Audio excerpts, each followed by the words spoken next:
भी नहीं दिया गया, हज का हुक्म भी पहले नहीं दिया गया। सबसे पहले जो हुक्म आता है, इकरा पढ़िए। तालीम कितनी जरूरी है, शिक्षा कितनी जरूरी है, एजुकेशन कितना जरूरी है। आज सेक्टर ब्यूरो की रिपोर्ट के मुताबिक तकरीबन 95% मुसलमान तालीम याफ्ता नहीं है। वो कौम जिसके पैगंबर पे सबसे पहली वही नाजिल हुई तो पढ़ने का हुक्म दिया गया, आज वही कौम तालीम से दूर होती जा रही है। आज वही कौम जो है वो शिक्षा से दूर होती जा रही है। अफसोस होता है अपने नौजवानों पर कि आज इन नौजवानों को व्हाट्सएप चलाने से फुर्सत नहीं मिलती, इनको फेसबुक देखने से फुर्सत नहीं मिलती, इनको इंस्टाग्राम पे तस्वीरें अपलोड करने से फुर्सत नहीं मिलती। 2.5 घंटे मैच में बैठ करके वक्त गुजार देंगे, 2.5 घंटे की फिल्में बैठ करके आज मेरी कौम के नौजवान देख लेंगे, लेकिन अपने आलिम के पास जाकर के 10 मिनट कुरान की तिलावत नहीं याद करेंगे। ये हालात आज हमारी कौम के होते जा रहे हैं। फिर रोना रोया जाता है कि आज हम मुसलमान परेशान बहुत हैं। इतना याद रखना प्यारे मुसलमानों, तालीम अगर तुम्हारे पास होगी, शिक्षा तुम्हारे पास अगर होगी, कलम अगर तुम्हारे हाथ में होगा तो तुमको कामयाब होने से कोई रोक नहीं सकता है। कलम अगर तुम्हारे हाथ में है, तालीम अगर तुम्हारे पास में है तो तुम्हें कामयाबी का सेहरा चूमने से कोई रोक नहीं सकता। आओ मैं आपको बताता हुआ चलूं, पैगंबर इस्लाम ने जब ऐलान नबूवत फरमाया तो कितने लोग लिखना और पढ़ना जानते थे। ये उलमाए किराम तशरीफ फरमा है, 17 लोग मक्के में, पूरे मक्के में लिखना और पढ़ना जानते थे। मेरे आका ने जब मक्के से हिजरत करके मदीना तशरीफ लाए, मेरे आका हुजूर सल्लल्लाहु ताला अलैहि वसल्लम कि जैसा पैगंबर कोई दिखाओ। मेरे आका की शान तो जरा देखो। जंगे बदर में जो कैदी गिरफ्तार हुए, तुम नबी ने इरशाद फरमाया उनसे कि तुम में जो लिखना और पढ़ना जानता है, अगर मेरे 10 जानिसारों को लिखना पढ़ना सिखा दे तो मैं उसे आजाद कर दूंगा। ये मेरे आका की शान है। और तारीख बताती है पैगंबर ने कैसे तालीम को आम किया, पैगंबर इस्लाम ने कैसे कलम सहाबाए किराम के हाथ में अता फरमाया। तारीख उठा करके आप देखिए, जब आका इस दुनिया जाहिरी से तशरीफ ले गए, अरे जब ऐलान नबूवत फरमाया तो सिर्फ 17 लोग लिखना और पढ़ना जानते थे, और जब आका इस दुनिया जाहिरी से तशरीफ ले जा रहे हैं तो तकरीबन 1.25 लाख के हाथ में कलम था, 1.25 लाख तालीम याफ्ता थे। हजरत अबू बकर सिद्दीक के दौर से लेकर के हजरत अली शेर खुदा के दौर तक, मौला अली शेर खुदा के दौर तक, न मर्दों में कोई मर्द अनपढ़ था और न औरतों में कोई औरत अनपढ़ थी। जहां मर्द अपने वक्त के मुफ्ती थे, वहीं औरतें अपने घरों के अंदर अपनी वक्त की मुफ्तियां थी। अल्लाह अकबर। इस तरह से अपने बच्चों की तरबियत की है, इस तरह से अपने बच्चों को तालीम के रास्ते पे लाया गया है। और 1200 साल तक मुसलमानों के सर पे जो कामयाबी का सेहरा रहा, उसकी वजह यही है कि हम तालीम से जुड़े रहे, हम शिक्षा से जुड़े रहे, हम एजुकेशन से जुड़े रहे। 1200 साल तक कामयाबी का सेहरा हमारे सर पे रहा। लेकिन हुआ क्या, आज कुरान की तालीम से हम दूर हो गए। आज हम अपने बच्चों को कुरान पढ़ने के लिए मदरसा नहीं भेजते, इल्ला माशाअल्लाह जो लोग हैं वो मदरसा भेजते हैं। लेकिन आप देख लो, अमीरों के बच्चे मदरसे में पढ़ते हुए नहीं मिलेंगे, गरीबों के बच्चे मदरसे में आपको पढ़ते हुए मिलेंगे। या ऐसा अमीर जिसको अल्लाह ने तौफीक दी है, जिसको अल्लाह ने ये तौफीक अता फरमाई है, जिसे दीन से मोहब्बत है, जिसे दीन से रगबत है, वो अपने बच्चों को मदरसा पढ़ने के लिए भेजते हैं। मैं बताऊं कुरान कितना जरूरी, कुरान की तालीम कितनी जरूरी है। कुरान क्या है? कुरान को अगर क़रा यक़राउ क़रअन व क़िराअतन से मुश्तक माने तो इसके माना आते हैं ऐसी किताब जिसकी बार बार तिलावत की जाए, जिसकी तिलावत कभी बंद ना हो। अब दुनिया के अंदर सारी किताबें आप देख लीजिएगा, कोई किताब इतनी नहीं पढ़ी जाती है जितना कुरान पाक पढ़ा जाता है। जितनी कुरान की तिलावत होती है, इतनी दुनिया में किसी किताब को नहीं पढ़ा जाता है। आज तारीख उठा करके देखिए, 5 वक्त की नमाज में कुरान पढ़ा जाता है। घर नया बने, कुरान ख़्वानी हो तब कुरान पढ़ा जाता है। कोई नई गाड़ी खरीद के लाए, बरकत के लिए कुरान पढ़वाता है। आज अगर कोई नई दुकान रखे तो बरकत के लिए कुरान पढ़वाता है। वो कुरान, जितना कुरान पढ़ा जाता है इतनी दुनिया में कोई किताब नहीं पढ़ी जाती है। अगर कुरान को क़रा यक़रा क़ुरआन व क़िराअतन से मुश्तक़ माने तो इसके माना आते हैं ऐसी किताब जिसकी बार बार तिलावत की जाए, जिसकी तिलावत कभी बंद न हो। और अगर कुरान को क़रा यक़रा क़ुरआन से मुश्तक़ माने तो इसके माना आते हैं मिलाने वाली। मेरे आका हुजूर सल्लल्लाहु तआला अलैहि वसल्लम ने इरशाद फरमाते हैं, कुरान अल्लाह की वो रस्सी है जिसका एक सिरा कुरान पढ़ने वाले के हाथ में होता है और दूसरा सिरा अल्लाह के दस्ते कुदरत में होता है। कुरान बंदे को मौला से मिला देता है, कुरान बंदे को परवरदिगार आलम से मिला देता है। अल्लाह अकबर, ये हमारा कुरान है। हीरे कुरान के अंदर मौजूद है, मोती कुरान के अंदर मौजूद है, सदफ कुरान के अंदर मौजूद है, गौहर कुरान के अंदर मौजूद है। और जिस मरीज को दुनिया के डॉक्टरों ने लाइलाज कर दिया हो उसकी शिफा भी कुरान के अंदर मौजूद है।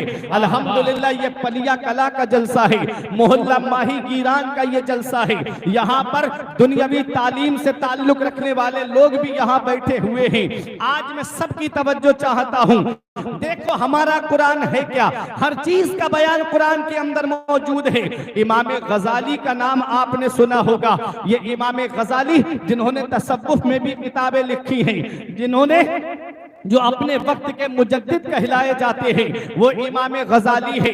उनके पास में एक गैर मुस्लिम आता है, मुसलमान नहीं, उलमा की तवज्जो, गैर मुस्लिम आता है और आकर के एक सवाल करता है, ए इमाम गजाली, तुम्हारा कहना है कि कुरान के अंदर हर चीज का बयान मौजूद है। आपने फरमाया कुरान करीम की आयत करीमा भी तो शाहिद है, वला रत्बिन वला याबिसिन इल्ला फी किताबिन मुबीन। कोई खुश्कतर चीज ऐसी नहीं जिसका जिक्र कुरान के अंदर मौजूद ना हो। वो गैर मुस्लिम कहता है, देखो मुसलमान नहीं है बल्कि गैर मुस्लिम है। आज हम कुरान पढ़ते हैं तो रस्मी तौर पे कुरान पढ़ते हैं, किसी का इंतकाल हो जाए तब कुरान पढ़ते हैं। अगर घर में थोड़ी देर के लिए तिलावत की नीयत से बैठ गए तब हम कुरान पढ़ते हैं। और गैर मुस्लिम जब कुरान पढ़ता है तो उसमें से कुछ निकालने के लिए पढ़ता है। इमाम गजाली से गैर मुस्लिम कहता है, हुजूर आपके कुरान में दावा किया गया है कि हर चीज का बयान कुरान के अंदर मौजूद है। आपने फरमाया बेशक हर चीज का बयान कुरान में है। उसने कहा एक बात मुझे बताइएगा, एक मसले का जवाब आप मुझे दीजिएगा। आपने फरमाया क्या है? कहता है कि आपके कुरान के अंदर मैंने पढ़ा सितारों की चाल का जिक्र। जो आसमान में सितारे हैं वो दो तरह से चलते हैं। जो सितारे आप देखते हो, कभी कभी जब आप आंगन में लेटे हो या मकान की छत पे लेटे हो तो सितारों की तरफ गौर से देखना तो सितारे आपको चलते हुए नजर आएंगे। कोई उल्टी चाल चलता है, कोई सीधी चाल चलता है। ये सितारे दो तरह से आसमान में चलते हैं, एक उल्टी चाल चलते हैं, दूसरे सीधी चाल चलते हैं। एक पॉजिटिव अंदाज में चलते हैं, दूसरे नेगेटिव अंदाज में चलते हैं। एक मुस्बत चाल चलते हैं, दूसरे मनफी चाल चलते हैं। एक सीधी चाल चलते हैं, एक उल्टी चाल चलते हैं। इमाम गजाली से गैर मुस्लिम कहता है, हुजूर जरा ये तो बताइए, आपके कुरान में हर चीज का बयान जब मौजूद है तो मैंने सितारों को की चाल का जिक्र कुरान में पढ़ा है तो मुझे सीधी चाल का जिक्र मिला है, उल्टी चाल का जिक्र नहीं मिला है। इमाम गजाली हैरत से उसका चेहरा देखते हैं, ये गैर मुस्लिम है और कुरान की इतनी गहराई की बात कर रहा है कि सितारों की चाल का जिक्र इसने कुरान के अंदर ढूंढ लिया है। आपने फरमाया कौन सी सूरत में तूने पढ़ा, कौन सी आयत में तूने पढ़ा? उसने कहा मैंने सूरह यासीन शरीफ की तिलावत की और उसमें मैंने इस आयत में पढ़ा, कुल्लुन फी फलकिन यस्बहून। हर चीज आसमान में चल रही है, हर चीज आसमान में तैर रही है, हर चीज आसमान में तैर रही है। और कहता है हुजूर सीधी चाल का जिक्र मुझे मिल गया कि आसमान में जो चीज चल रही है वो सीधी चाल चल रही है, तो सितारे भी सीधी चाल चल रहे हैं। तो सीधी चाल का जिक्र मुझे मिल गया, लेकिन उल्टी चाल का जिक्र मुझे नहीं मिला। मिला। इमाम गजाली मुस्कुरा के फरमाते हैं कि अगर थोड़ा और गौर कर लेता तो तुझे उल्टी चाल का भी जिक्र मिल जाता। उसने कहा हुजूर आप मुझे समझाइए, अब इन उलमा हुफ्फाज की तवज्जो चाहता हूं, ये सब अपनी दुआओं से मुझे नवाजेंगे। अब एक इल्मी बात करने जा रहा हूं। कौन सी आयत से सितारों की चाल का जिक्र मिला? कुल्लुन फी फलक, हर चीज आसमान में तैर रही है, हर चीज आसमान में है। कुल्लुन फी फलक, कुल्लुन फी फलक, कुल्लुन में पहला हर्फ काफ है, दूसरा हर्फ लाम है, मिला के हुआ कुल। अब फी में पहला हर्फ फा है, दूसरा हर्फ या है, मिला के हो गया फी, कुल्लुन फी। अब फलक में पहला हर्फ फा है, दूसरा हर्फ लाम है, तीसरा हर्फ काफ है, मिला के हो गया फलक, कुल्लुन फी फलक। अब इस फलक कुल्लुन फी फलक को उल्टा करके पढ़िएगा। देखो इमाम गजाली का इल्म देखो, फलक में आखिरी हर्फ काफ है और बीच वाला हर्फ लाम है, मिला के हो गया कुल। अब फलक का बचा फा और फी का बचा या, मिला के हो गया फी, हो गया कुल्लुन फी। अब फी का फा है और इधर लफ्ज़ कुल है और कुल का पहला हर्फ काफ था, दूसरा हर्फ लाम था और इधर लफ्ज़ फी है। अब इसको उल्टा करके पढ़िएगा तो फलक हो जाता है। अरे सीधी तरफ से पढ़ोगे तब भी कुल्लुन फी फलक है और उल्टी तरफ से पढ़ोगे तब भी कुल्लुन फी फलक है। अरे सीधी तरफ से पढ़ोगे तो सितारों की सीधी चाल का जिक्र मौजूद है और उल्टी तरफ से पढ़ोगे तो सितारों की उल्टी चाल का जिक्र। वाह वाह वाह, नारे तकबीर, नारे रिसालत, मसलके आला हजरत, जश्ने दस्तार बंदी हजरत अल्लामा फुरकान मंजरी। वाह, बहुत अच्छे, माशाअल्लाह। सीधी तरफ से भी कुल्लुन फी फलक और उल्टी तरफ से भी कुल्लुन फी फलक। सीधी तरफ से पढ़ोगे तो सितारों की सीधी चाल का जिक्र मौजूद है और उल्टी तरफ से पढ़ोगे तो सितारों की उल्टी चाल का जिक्र मौजूद है। क्या बात, हर चीज कुरान में है, बस शर्त के इतना इल्म होना चाहिए, बस शर्त के इतनी सलाहियत होनी चाहिए, बस शर्त के इतनी काबिलियत होनी चाहिए। अमेरिका वालों ने कुरान पे रिसर्च करके समंदर से मोती निकाल लिए। उन्होंने पढ़ा कि कुरान में है जब दो समंदर आपस में मिलते हैं तो उससे लूलू और मरजान पैदा होते हैं। कुरान में है तो होंगे इसके नीचे, और तलाश किया तो लूलू और मरजान निकल। क्या बात है, ये हमारा कुरान है। और आपका जहन साफ कर दूं, देखो कुरान है क्या, बात समझ में आ रही है आपकी? मोहब्बत से बोलिए तलब के सुभान अल्लाह। कुरान अजमत में कुरान कॉन्फ्रेंस है, देखिए आप, मौजू ही के तहत मैं बोल रहा हूं।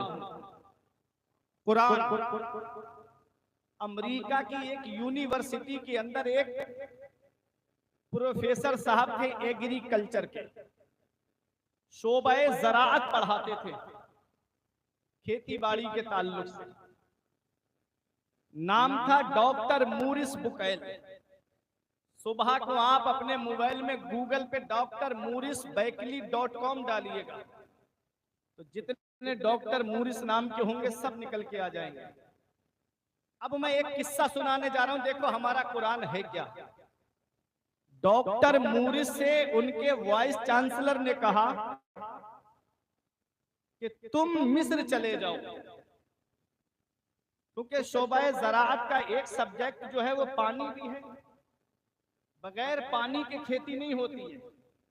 अब कहाँ का पानी ज्यादा उपजाऊ है और कहाँ का पानी कम उपजाऊ है, ये चीज पे रिसर्च करना है तुमको जाकर के।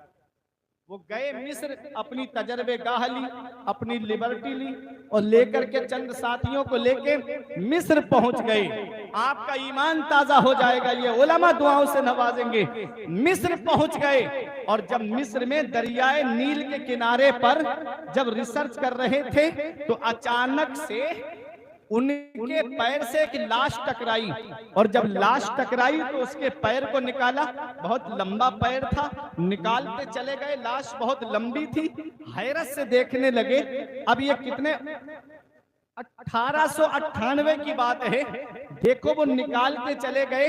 अफसोस कर रहे हैं कि इस वक्त तो इतने लंबे लोग पाए नहीं जाते हैं, ये लाश है तो है किसकी? निकाला, एक बहुत लंबी लाश निकली, हैरत से देखने लगे और इसके सर के बाल भी सलामत है, इसके भौं के बाल भी सलामत है, इसकी खाल भी सलामत है, इसके जिस्म का एक एक उज़्व सलामत है।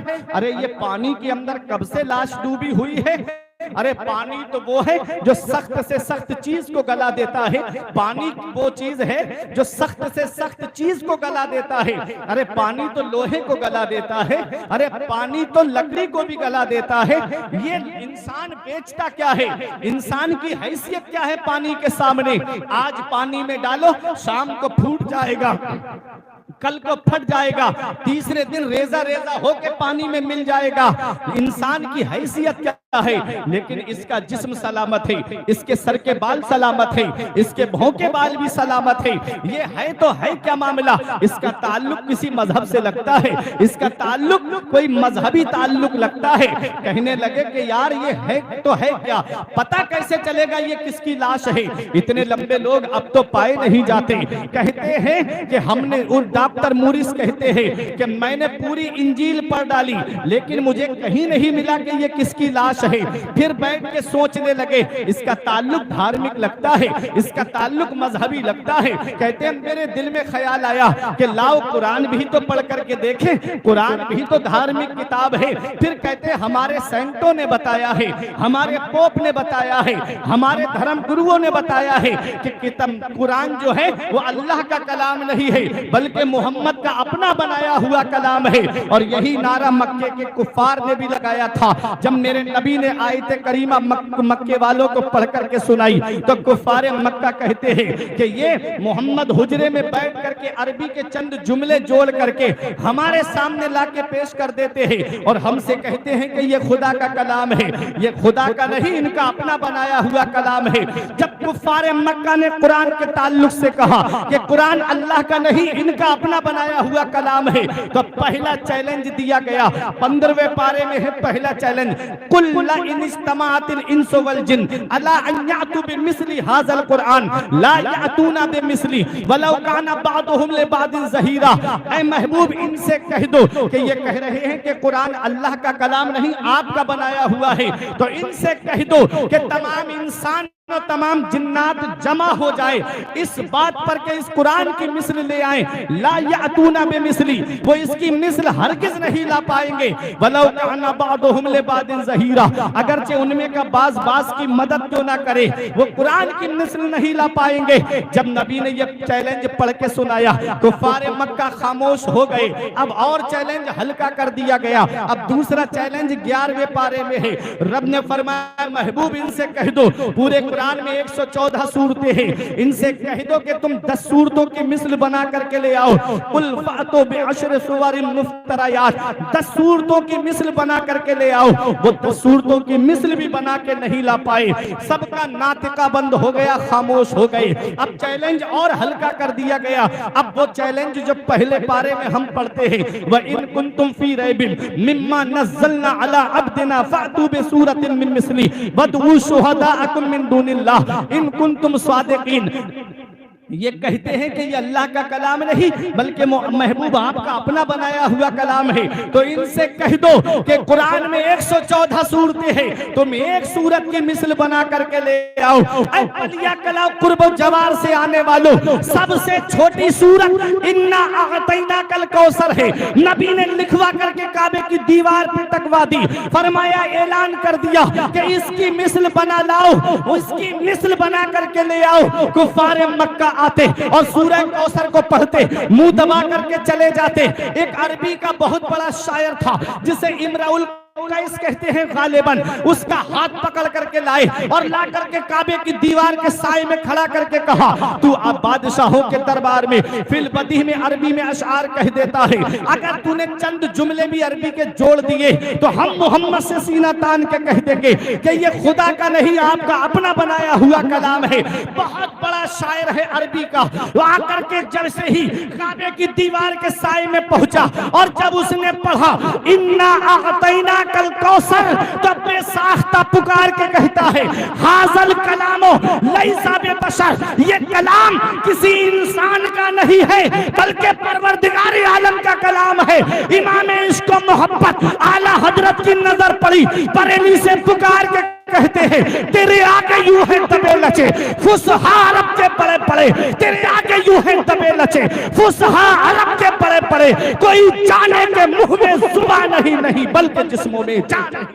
नारे तकबीर, नारे रिसालत, अज़मत कुरान कॉन्फ्रेंस, मुफ्ती फुरकान साहब किबला, मुफ्ती फुरकान साहब किबला, जश्न दस्तार बंदी। सुभान अल्लाह, सुभान अल्लाह, वाह वाह, क्या हजरत। नारे तकबीर, नारे रिसालत, पीरे तरीक़त हजरत सूफी शम्सुज़्ज़मा साहब किबला, नारे तकबीर। माशाअल्लाह, जवाब नहीं हजरत, लाजवाब। ये हमारा कुरान है।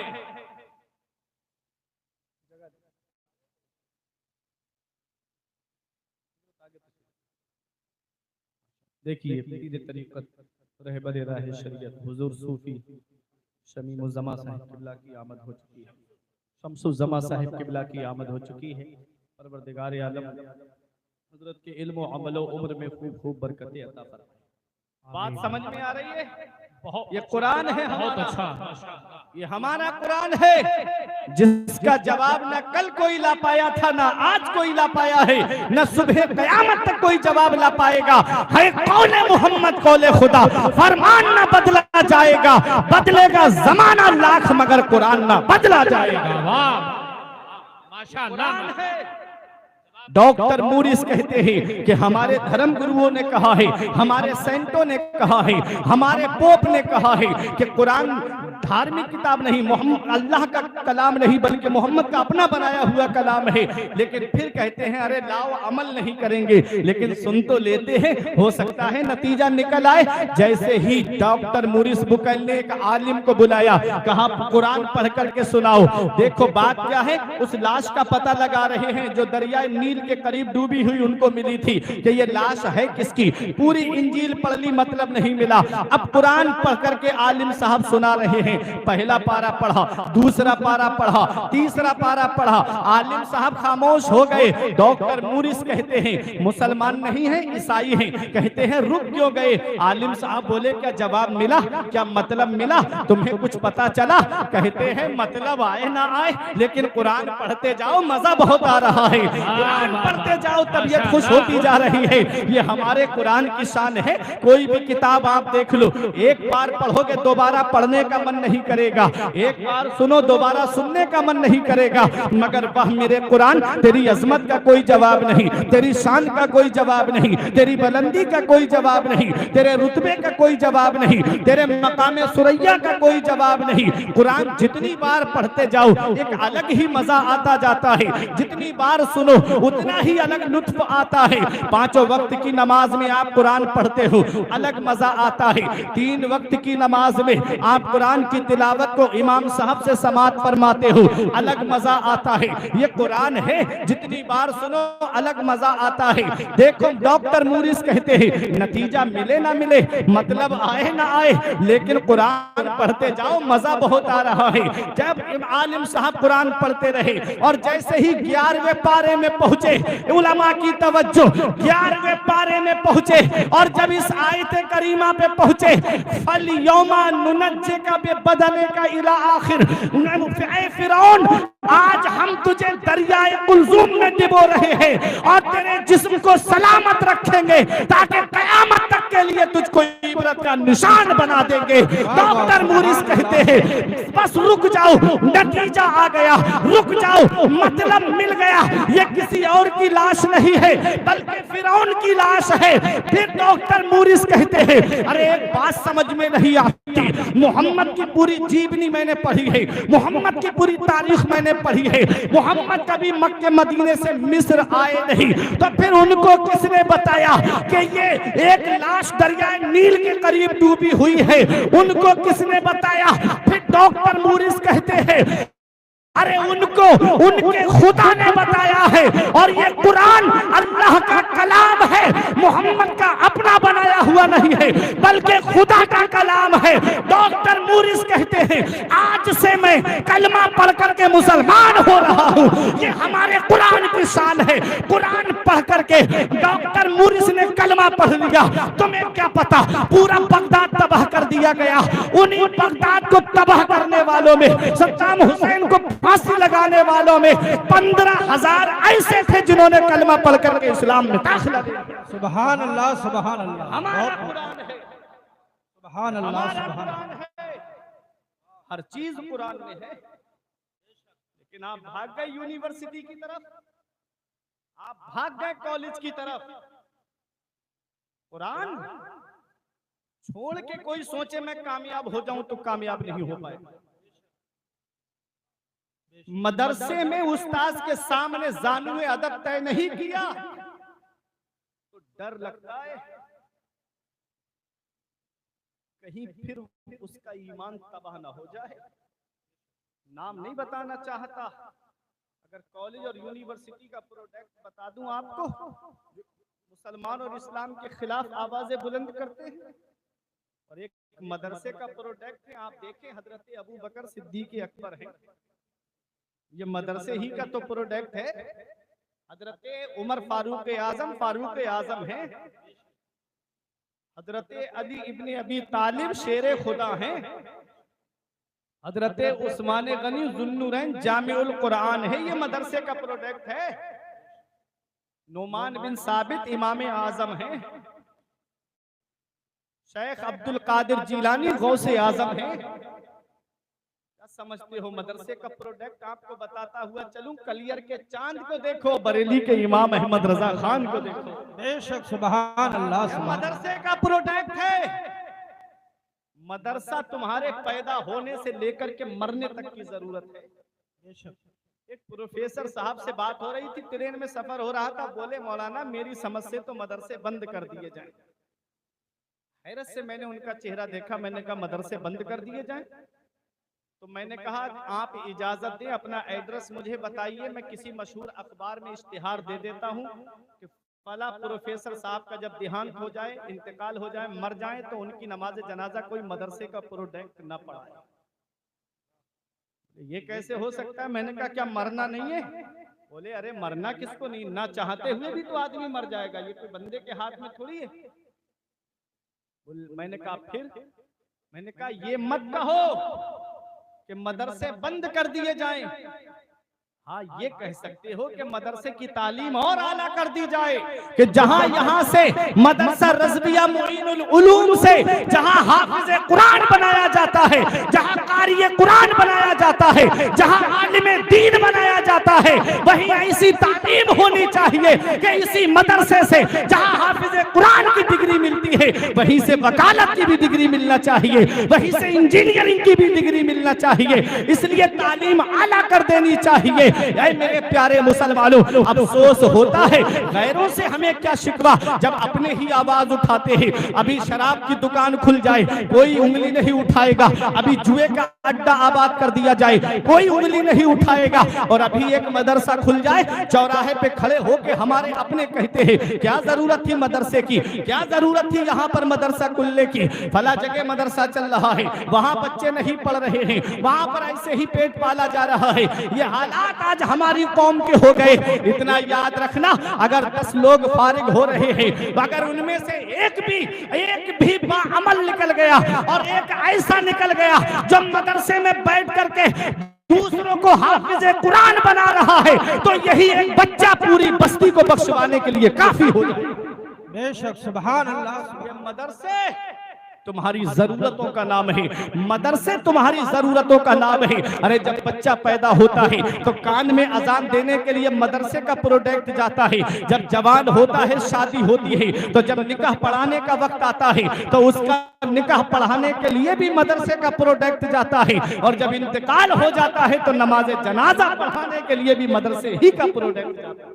बेशक सुभान मदरसा पैदा होने से लेकर के मरने तक की जरूरत है, इसलिए इन मदरसों का ख्याल रखो।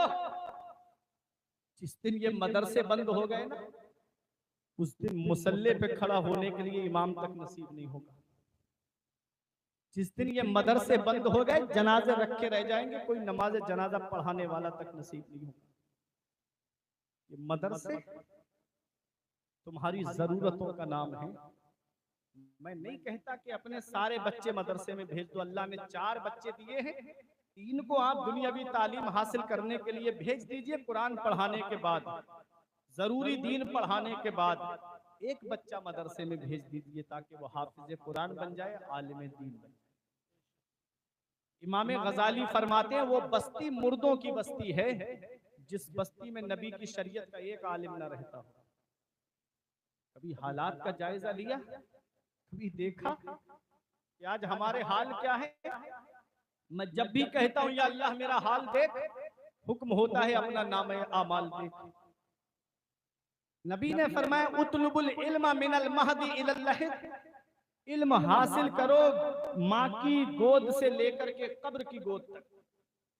कोई उम्र की कैद नहीं है कि कब इल्म हासिल किया जाए। उतलुबुल इल्मा वलो काना बिस्सीन, इल्म दीन हासिल करो अगरचे चीन जाना पड़े।